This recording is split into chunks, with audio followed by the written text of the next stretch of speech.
Greetings. Welcome to the Captive Desk. I came across a video titled Renowned Professor Debunks Evolution, Unveiling the Truth, with Professor Major Coleman. Who is Professor Major Coleman? Let's take a listen and find out. In the studio with us today, Dr. Major G. Coleman is a law professor at the North Carolina Central University School of Law. He has a PhD in political science from the University of Chicago and a law degree from the University of Maryland. He has practiced law for many years with the federal government and is an expert on the political economy of race, evidence, the scientific method, formal argument, critical thinking, and logic. Let's welcome to Hope at Night, Major Coleman.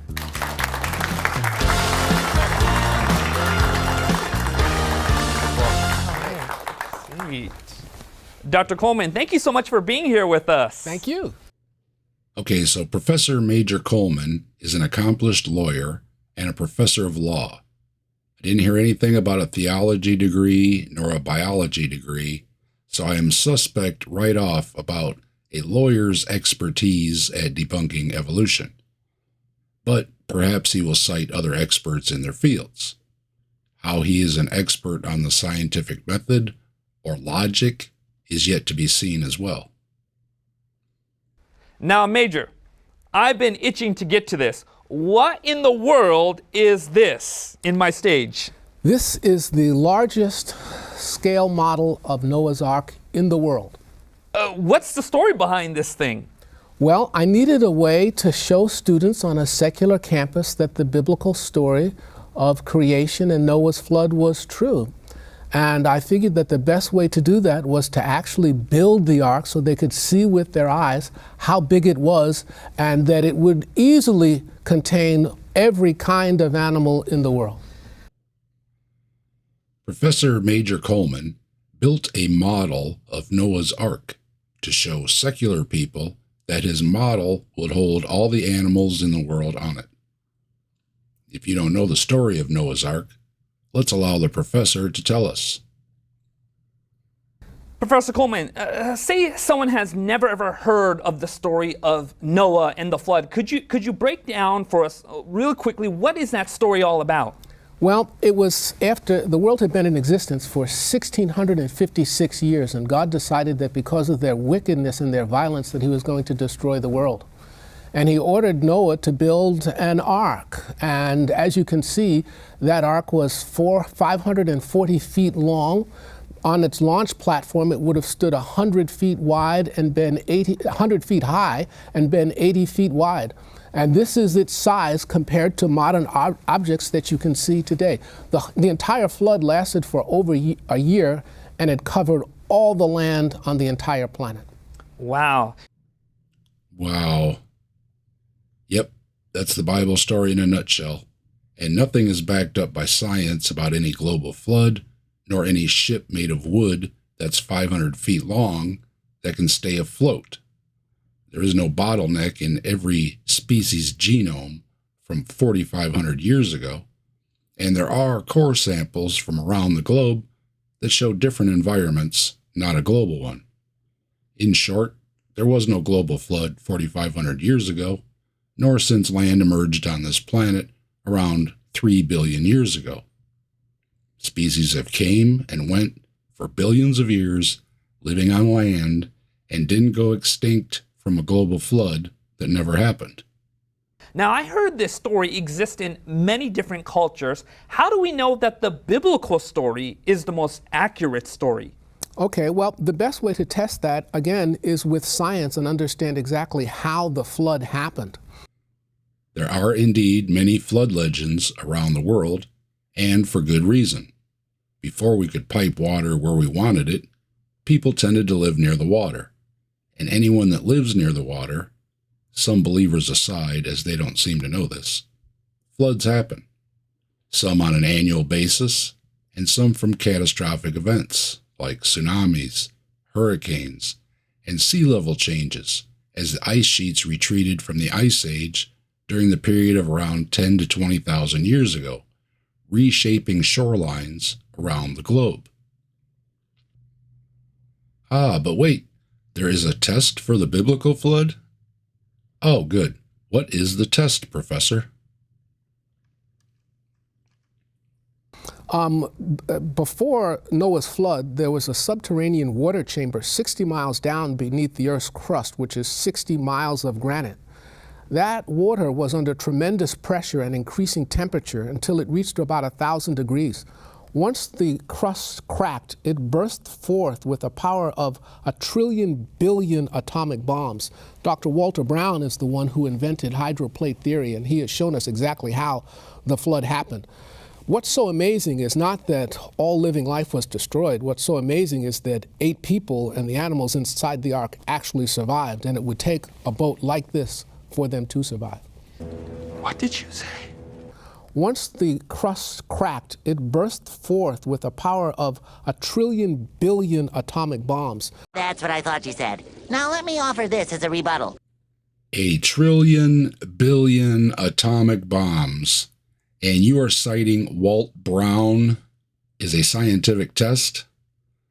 Okay, well, I gave you the benefit of the doubt that you may cite experts, and Walt Brown is not one.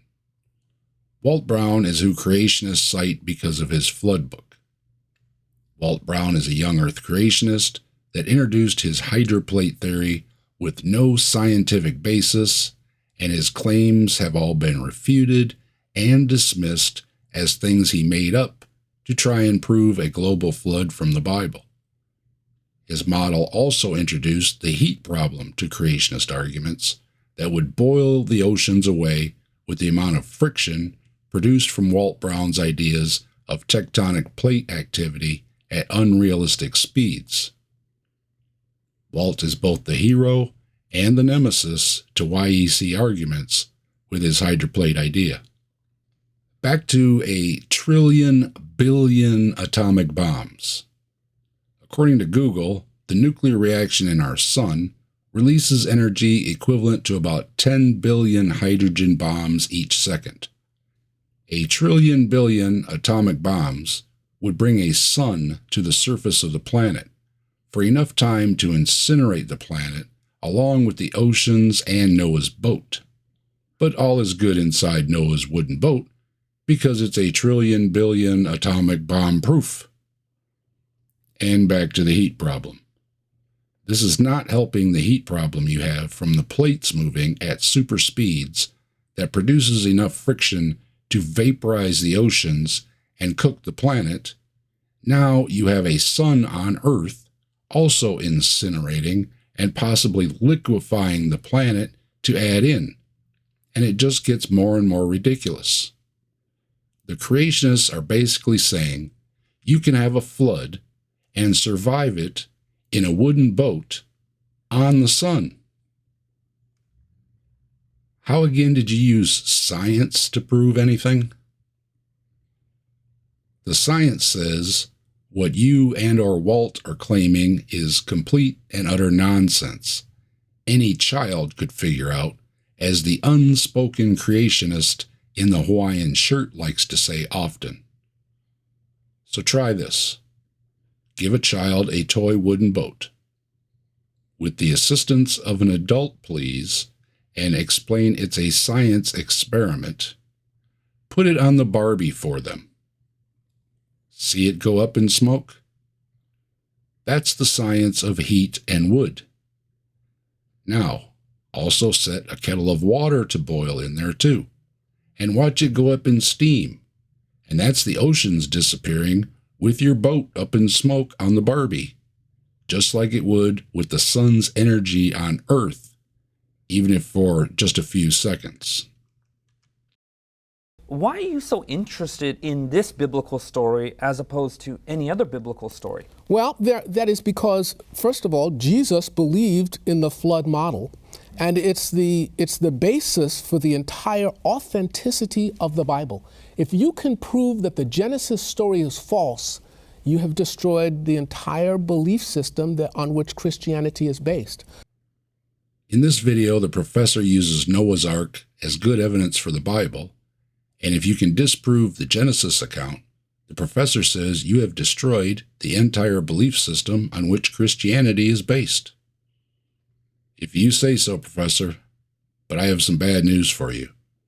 You just destroyed the entire belief system that Christianity is based on by incinerating the planet, the oceans, and a wooden boat with hydroplate theory and adding in a trillion billion atomic bombs.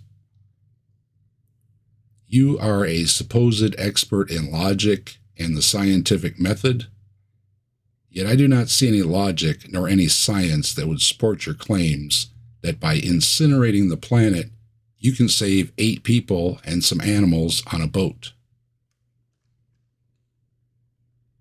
This video is titled, Renowned Professor Debunks Evolution, Unveiling the Truth.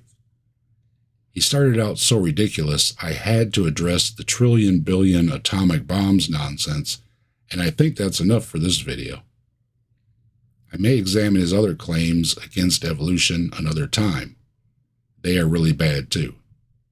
But a trillion billion atomic bombs was enough idiocy from the professor for me in this video response. If you think I got something wrong about how much heat and energy a trillion billion atomic bombs would be equivalent to on Earth, let me know in the comments. If you think a wooden boat can survive the heat and energy from a trillion billion atomic bombs, let me know in the comments. And if you think a trillion billion atomic bombs disproves evolution, let me know how in the comments. Thanks for watching. If you liked this video, maybe give it a thumbs up, leave a comment, share it, and subscribe with a bell to get notified of future videos. I hope to see you then.